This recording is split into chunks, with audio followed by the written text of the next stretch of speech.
읽겠습니다. 시작. 예수께서 대답하여 이르시되 진실로 진실로 네게 이르노니 사람이 거듭나지 아니하면 하나님의 나라를 볼 수 없느니라. 니고데모가 이르되 사람이 늙으면 어떻게 날 수 있사옵나이까? 두 번째 모태에 들어갔다가 날 수 있사옵나이까? 예수께서 대답하시되 진실로 진실로 네게 이르노니 사람이 물과 성령으로 나지 아니하면 하나님의 나라에 들어갈 수 없느니라. 육으로 난 것은 육이요 영으로 난 것은 영이니 내가 네게 거듭나야 하겠다 하는 말을 놀랍게 여기지 말라. 바람이 임으로 불매 네가 그 소리는 들어도 어디서 와서 어디로 가는지 알지 못하나니 성령으로 난 사람도 다 그러하니라. 아멘. 오늘 말씀을 통해서 우리들 예수님의 3대 명령 그리고 그 안에서 우리들 니고데모와 나누신 이야기들 가운데서 우리가 함께 교훈을 얻고 은혜를 깨닫는 시간이 되길 바랍니다. 이 말씀은 너무나도 유명한 말씀이죠. 그래서 참 바르게 살아가는 청년 니고데모입니다. 그런데 그에게도 예수님께서는 말씀하셨던 것이에요.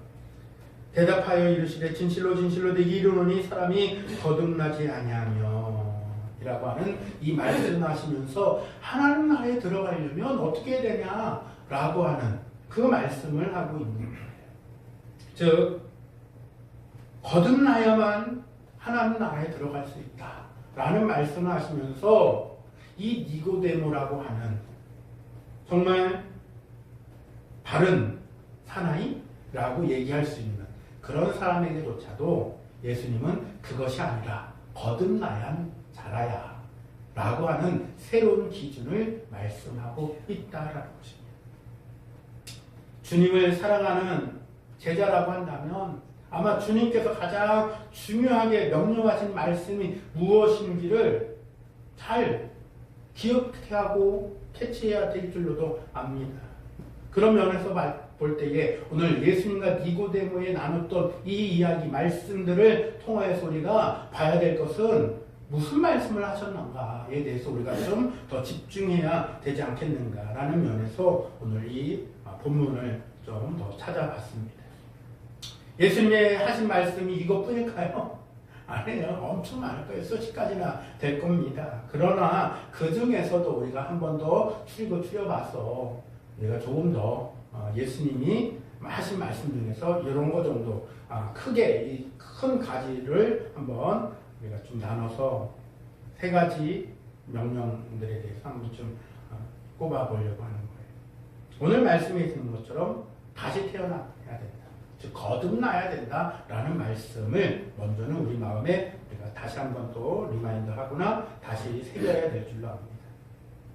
예수님께서는 그 말씀을 한마디로 그냥 일축시켜버린 거예요. 긴 말 필요 없고 긴 말 필요 없다. 바리새인 중에 니고데모라는 사람이 있으니 유대인의 지도자라. 그가 밤에 예수께 와서 이르되 랍비여 우리가 당신은 하나님께로부터 오신 선생인 줄 아나이다. 하나님이 함께 하시지 아니하시면 당신이 행하시는 이 표적을 아무도 할 수 없음이니이다. 그러니까 예수님이 나타내시고 드러내신 그 표적을 보건대 그는 분명히 보통 사람은 아니라는 거예요. 일반적인 그런 사람은 아니라는 거예요. 그래서 그 니고데모도 얘기하기를 뭐라는 거예요? 하나님이 함께 하시지 아니하면 당신이 행하신 이런 표적은 아무나 할 수 있는 게 아니에요 라고 얘기하고 있다는 것이죠. 그러나 안타깝게도 그는 예수님을 뭐라고 불렀습니까? 랍비라고 불렀습니다. 혹은 선생이라고도 불렀습니다. 그런 면으로 봤을 때에 이 니고데모에게 예수님이 요구하신 거듭나야 라고 하는 이 부분은 뭐냐 하면은 지식으로 아는 것이 다가 아니다라는 것을 또한 말씀하시는 대목일 수도 있겠다라는 것입니다. 그는 뭐라고 그랬습니까? 바리새인 중에 니고데모라는 사람이 있으니 유대인의 지도자라고 했잖아요. 지도자 정도 되려면 으뜸이 돼야 된단 말이에요. 그러니까 무엇으로 보나 일로 보나 절로 보나 밑에서 보나 위에서 보나 니고데모는 훌륭한 사람이란 말이에요. 그런데 그게 진짜가 아니다라는 것을 얘기하는 거예요. 그게 다가 아니다. 그것도 훌륭하고 그것도 역시 중요한 것인데 그보다 더 중요한 것은 거듭나야 하나님 나라에 들어간다. 니고데모가 너무 의아했습니다. 아니 그러면 제가 다시 어머니의 뱃속에 들어가야 된다는 얘기입니까? 진짜 몰라서 이렇게 얘기했을까요? 그런 의문이 들어요. 진짜 몰라서 이렇게 얘기했을까? 다시 태어나야 된다 라고 하는 이 말을, born again을 몰라서 이렇게 얘기했을까라는 얘기인 거예요. 아마 제 생각에는 이 사람이 무식한 사람도 아니고 아는데 머리로 이해가 안 되는 거예요. 예수님이 하신 그 말이 이해가 안 돼요. 그러니까 이렇게 얘기를 다시 되물은 거라 생각합니다. 그러니까 예수님은 아차 하고 부산 사투리처럼 그렇게 한 게 아니라 친절하게 다시 설명을 해줍니다. 거듭난다는 것은 이런 거야 라고 하면서, 진실로 진실로 내게 이르노니 사람이 물과 성령으로 나지 아니하면 하나님 나라에 들어갈 수 없느니라. 그러니까 거듭난다는 말이 뭐라는 거예요? 물과 성령으로, 물 세례도 받지만 성령 세례를 받아야, 즉 진짜 새 사람이 되어야만 하나님 나라에 들어간다라는 것을 말씀하셨다라는 설명을 하셨어요. 육으로 난 것은 육이요 성령으로 난 것은 영이니 내가 네게 거듭나야 하겠다 하는 말을 기히 여기지 말아라. 예수님이 그 마음의 중심을 깨트려 보신 거예요. 알면서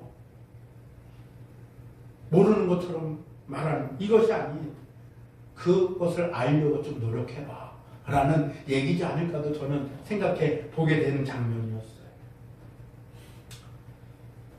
어머니 뱃속으로 들어가는 것도 아니고 늙어서 다시 태어나야 된다라고 하는 불교에서 얘기하는 윤회도 아닌, 예수님이 말씀하신 것은 육신에 속한 얘기가 아닌, 그러나 육신도 포함시킨, 영이 새로워지면 육신도 새로워지는, 즉 전에는 나를 위해서 사용했던 육이라고 한다면 이제는 주를 위하여 사용하는 육신이 되어서, 몸이 되어서 전혀 새로운 일들을 하게 된다. 요한일서의 말씀도 찾아보면, 요한일서 3장이라든가 5장을 찾아보면 하나님을 아는 자는 죄를 지을 수 없다라고 말씀합니다. 그 말이 뭐예요? 이전에는 죄 지었다고 한다면 이제는 하나님을 알고 주 안에 거하는 자들은 죄를 지을 수 없다. 그 두려워서도 못한다는 얘기인 거예요. 두려워서도 못한다. 왜요? 아니까 두려워서도 못한다는 거예요. 달걀, 계란을 낳고서 낳으면은 그게 바로 병아리 됩니까? 아니죠. 달걀을 낳고서 품어서 그것이 유정 나눌 경우 품어서 일정 시간이 지나야 그게 진짜로 병아리가 되는 거예요. 그러면 이렇게 묻겠습니다. 달기 계란을 낳았는데 그 계란은 죽은 겁니까? 살은 겁니까? 죽은 거예요? 사는 거예요? 살았어요. 그렇지 않습니까? 살아있는 거예요. 그러나 진짜 아직까지 활동하는 병아리가 되기 전에 살아있는 상태. 진짜 이제 살아있는, 활동하는, 달걀이 다리가 달려갖고 걸어다니는 건 아니잖아요. 네? 그러면 진짜로 이제는 걸어다니는 생명체가 되려면 뭐가 돼야 되는 거예요? 껍데기를 까고 신자가, 노른자가 잘 그것이 어떻게 해요? 병아리가 되어줄 수 있도록 되어야 진짜 생명이 된다는 것이죠. 우리가 어떤 면에서는 교회 다니는 것, 어떤 면에서는 그렇게 비유해 볼 수도 있을 것 같습니다. 입으로 쉬는 것, 이것은 어떤 면에서 이제 시작이라는 것으로도 말씀드릴 수 있을 것 같습니다. 그러나 그것으로 진짜 사는 것이 아니라, 진짜 살려면 예수님이 오늘 니고데모에게 하셨던 말씀처럼 거듭나야 한다. 진짜 그것이 확실하게 살아있는 생명이 되려면 거듭나야 된다. 껍데기도 깨야 되고 신자와 노른자가 함께 잘 그것이 바뀌어지는 역사가 일어나야 진짜 살아있는 병아리, 무럭무럭 자라면 달기 되는 그런 상태. 우리의 영혼은 그냥 이 육체에 거하는 것으로만 죽은 상태에 육체 가운데 머무는 것이 아닌 하나님 앞에서 우리들 함께 자라나가지는, 영원히 우리의 육체가 하나님 나라에 속한 진리를 깨달은 자로서 우리가 다시 태어나는 영생을 얻는 천국에 들어가는 자들이 우리가 되어야 할 줄로 믿습니다. 그러므로 우리는 영원히 다시 태어나야 구원을 받는다 라고 하는 이러한 일들 가운데 우리는 힘써 우리 믿음을 맞춰 나가야 될 줄로 믿습니다. 니고데모와 같이 종교적인 지도자라고 해서 이게 다 되는 게 아니라는 얘기인 거예요. 오늘날의 얘기로 조금 환원해서 얘기한다고 한다면 교회 다니는 집사라고, 교회 다니는 권사라고, 장로라고, 목사라고 다 천국 가는 게 아니라는 얘기인 거예요. 아무리 이름이 있어도 거듭나지 않으면 목사라도 못 가고 장로라도 권사라도 집사라도 못 간다는 거예요. 부모가 잘 믿었다고 자식도 천국 가는 겁니까? 아니에요. 요 며칠 전에 KBS에서 그 성물이라고 하는 그 언약궤에 관련된 영상이 몇 편이 쭉 나왔거든요. 저도 그걸 좀 이렇게 봤었는데, 참 의미가 있게 봤어요, 저는. 그걸 꼭 굉장히 믿어라, 이런 얘기는 아닌데, 의미 있게 봤어요. 좀 의미 있게 본 것은 뭐냐. 그것을 통해서 믿음으로 나아가려고 하는 몸부림, 또 몸부림이 그 안에서 막 태동해야 된다는 것에 어떤 조금 초점을 맞추더라고요. 그러니까 굉장히 조심스럽게 만드는 영상체였어요. 그러니까 어떠한 심볼에 막 매몰돼갖고 그거에 매달리면 그거는 안 되는데 그렇게 하면 안 된다라는 얘기도 그 안에서 또 하기도 하더라고요. 그러나 안타까운 것은 사람은 참 나약한 존재이기 때문에 때때로는 그것 때문에 나는 원래 생각은 그건 아니었는데 자칫 우상 숭배가 되어지는 일들도 생겨나는 것도 역시 있기 때문에도 그렇습니다. 아무튼 이름이 우상이 되면 안 돼요. 내가 목사라고 저가 만약에 목사라고 해도 거듭나지 않았다고 한다면 천국 못 가는 거예요. 그러나 아무리 평신도인들 어린아이 7살짜리라고 하더라도 예수님 만나고 거듭났으면 천국 가는 줄로도 믿습니다. 따라서 부모가 잘 믿었다고 자식도 자연히 천국 가느냐 그게 아니라는 얘기인 거예요. 부모 믿음 따로 자식 믿음 따로. 영적으로 개개인이 하나님을 만나고 예수님을 영접해야 그 영혼이 천국 간다.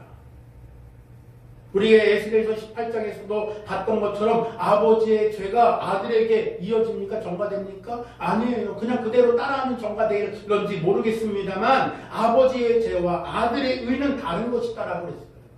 그러니까 혹 그 조상의 것의 일들을 그냥 그대로 답습하지 말고 뭐 하라고 그랬습니까? 에스겔서 18장에서는 끊어내라.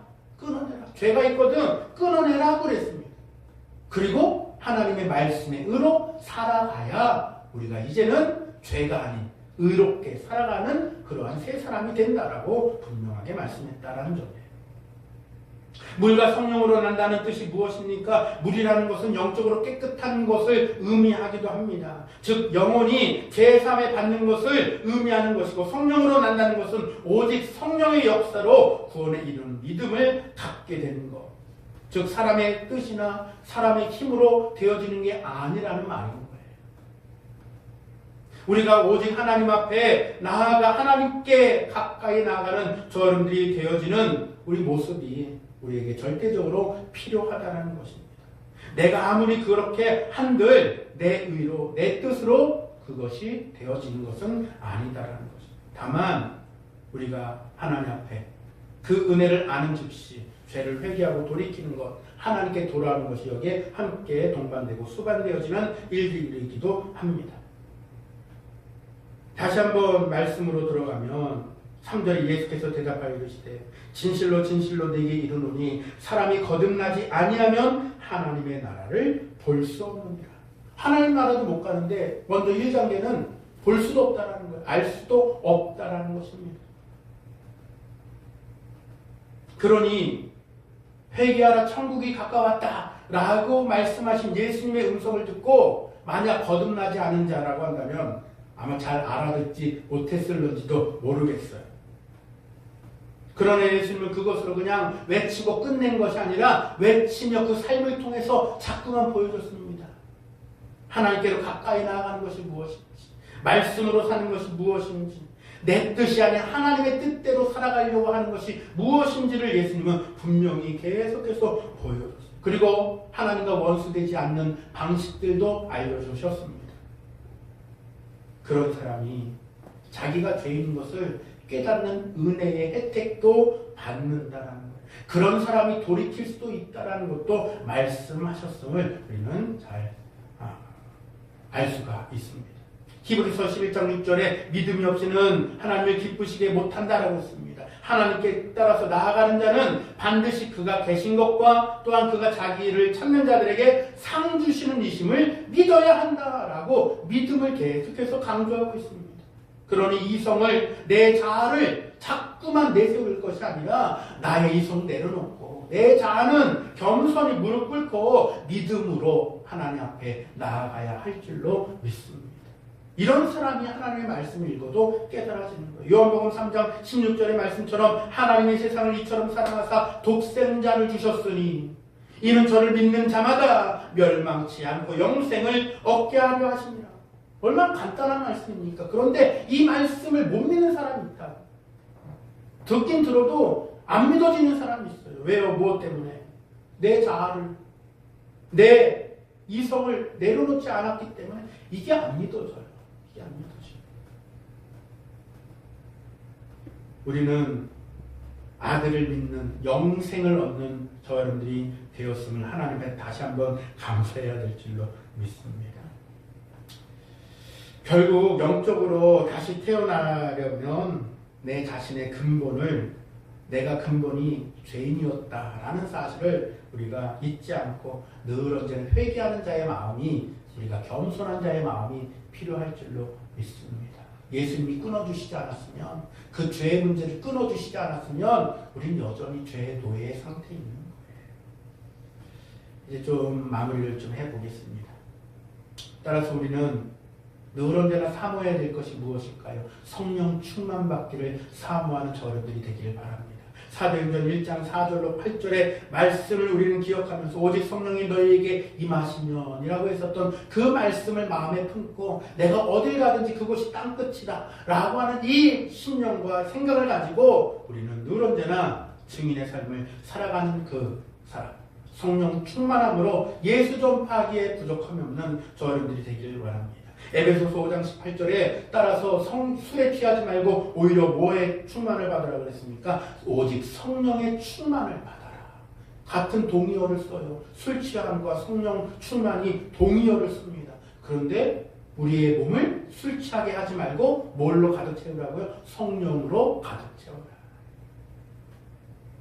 그럴 때에 우리는 거듭남의 그 순간순간마다 하나님이 내게 베푸시는 그 세미한 감동과 큰 감동도 함께 누릴 줄로도 믿습니다. 그런 사람은 기도하지 말라고 해도 돈 떠밀러서 잡아 끌어서 말려도 기도해요. 그런 사람은 갈급함이 넘칩니다. 아무튼 우리는 예수님께서 성령의 능력을 부어주시겠다 했던 그 약속을 믿고 사모하는 마음과 기도하는 심령을 가지고 성령 충만함으로 우리가 이 땅에서 살아가는 날 동안 어딜 가든지 예수 전파하고 예수 증거하고 산다면 분명히 거듭나는 자가 되고 거듭난 자의 그 삶을 분명히 우리 착실히 하나하나 살아갈 줄로도 믿습니다. 기도합니다.